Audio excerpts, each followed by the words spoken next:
One feature which makes Sony's film cameras stand out from the competition is the electronic variable ND filter.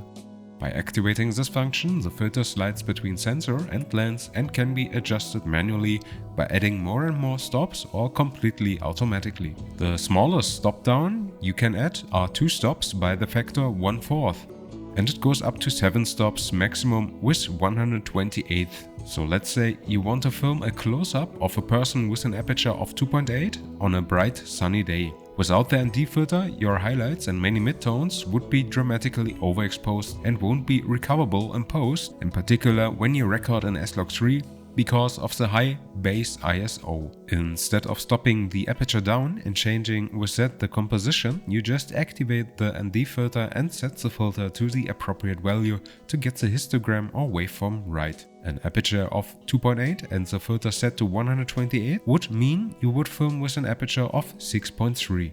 Same goes for the shutter time. The filter is allowing to keep your desired exposure time without making trade-offs in the composition. And imagine all this would happen automatically. The ND filter allows you to do that. It is working like an automatic exposure time or automatic ISO settings. For practically shooting, this allows to go from a dark place into a brighter place, and of course vice versa without changing any settings on the camera. A few words to the handling.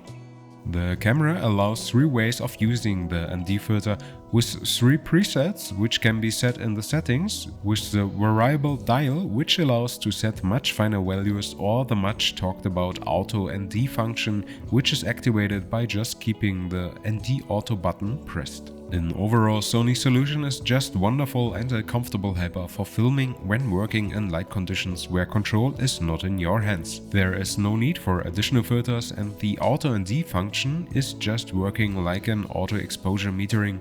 Last but not least, I couldn't observe any color casts or white balance shifts when using the filter. That was just a quick overview without big blah blah blah about the neutral density filter in Sony's FX6 camera. If you liked this video, leave a thumb up or a comment. For more photography topics, you can visit Lightcolorshadow.com, and we gonna see us in one of my next videos. So far, good light for you, take care and see you next time. Bye bye.